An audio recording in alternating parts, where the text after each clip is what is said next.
Hello everyone, this is Nick, General Manager for Stray Cats, and I'm going to go through a quick tutorial on our multi-cat HUD. Here it is up on my screen. You would simply find it, you can get it from any cat. Let me do that really quickly. Any live cat will give you a HUD. There you go, it will go into your inventory and it is Stray Cats HUD version 1.41. You would simply right click and add it to yourself and that's where it lands on your screen. You can actually move that around if you like and save it in a different position. You can minimize it by using this arrow, these arrows here, and it will telescope it back to the side. And you simply click that and it will pull it back out for you.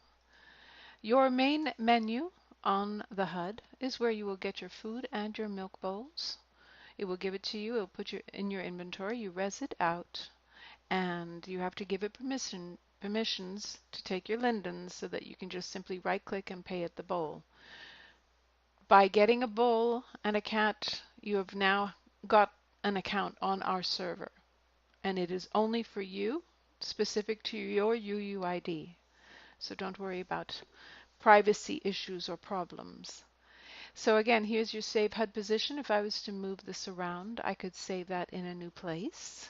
This one is not used.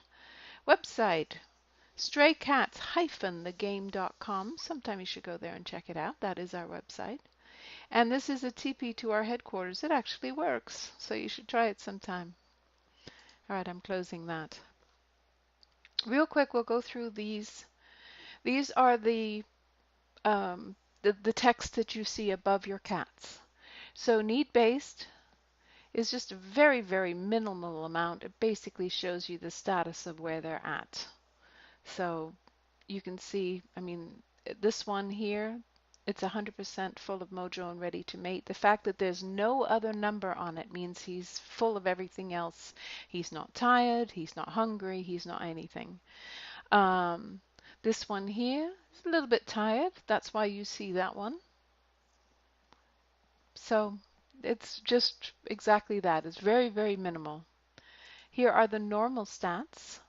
So that is the name of the cat, the version, the owner, how old it is in days, how many breeding cycles it has left. I'm looking here at the panda in the end.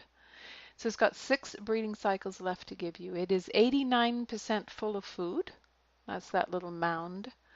It is 44% tired. Once they get over 60, 65, they'll go to sleep for a little while.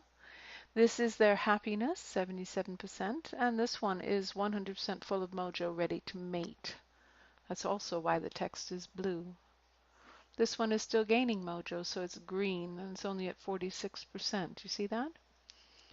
In the case of something like this, where it has no heart line on the bottom, that's because this one's only 4 days old. It's not mature yet, and so it has not started gaining heat yet.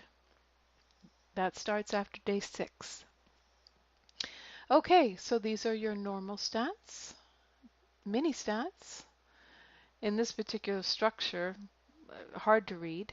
So I'm going to zoom in, zoom in, zoom in. Let's take a look at this one here. So it just shows you the name, the sex, how full of food it is, how tired it is, and how happy it is. Minimal things is what it will tell you, but that's kind of awkward.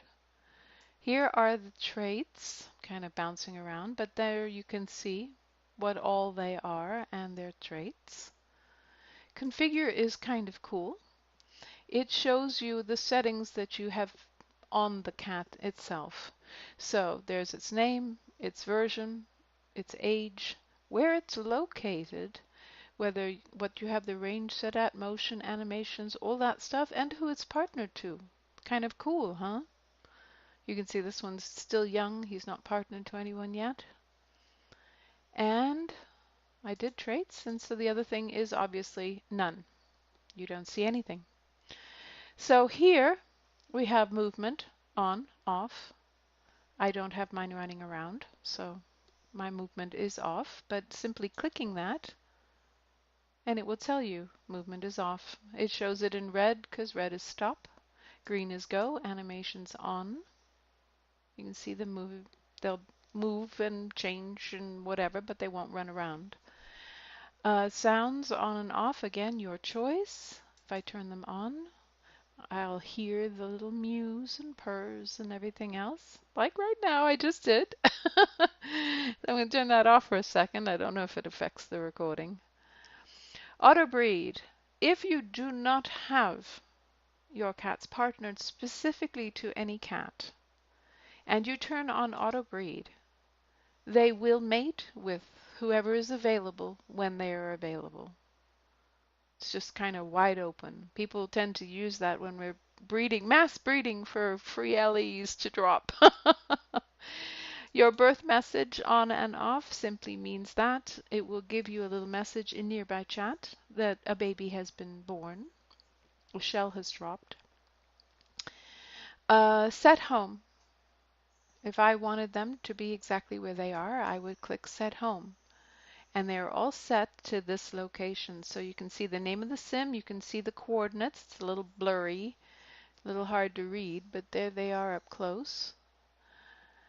And let's see, range. You get a box, you need to type the range in here. Now, size in SL is not quite really the same as it is in real life. So something that you set 5 meters is the equivalent of 5 feet. I mean, it's not a lot. So if you have movement off, I would be as generous as you can with regard to them being able to reach their food bowls. So for myself, I just leave mine set at 100 meters. It doesn't matter because they're not running around.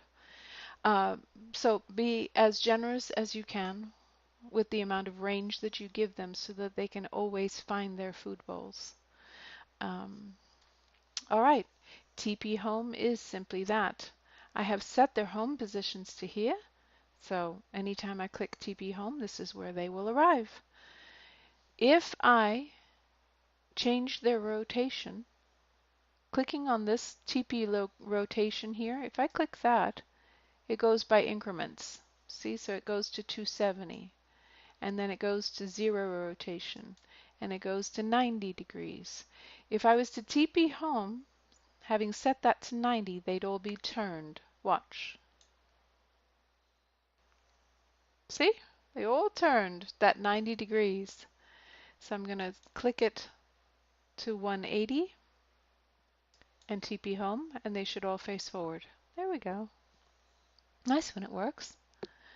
Okay, talk button does not work at this time. Ignore it for now. It's still something we need to program. The HUD range, you can click on this and it goes up in increments, giving you the option to be further away when you're trying to work with your cats. Find cats does actually work, but it does not work when you're right there with them. So for example, if you lost a cat on another sim, you could go there and you could click find cats. If your cat is there, it will print it out in nearby chat with the coordinates of where it's located, and you can TP and go to it.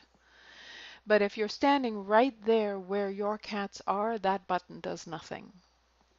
Okay, call a cat, again, is not programmed at this time. Eventually, though, we're going to use that to be able to call a specific one to you. It would only work, though, if you had your movement on, walking around.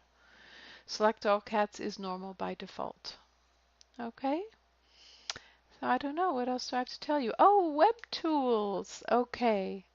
Web tools. This is a little diamond in the rough.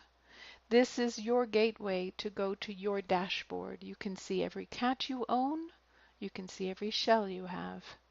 So you click Web Tools and you go to the web page. I'm going to click that, and for me it goes to an external Chrome browser. And then from there I'm going to pick up another tutorial on just that. Okay, here we go. So these are my web tools. This is my dashboard. See, that's my account. And I can see my cats. I have 196 live cats. Oh my goodness. All right, I'm going to pick this up in a separate video. Bye everyone.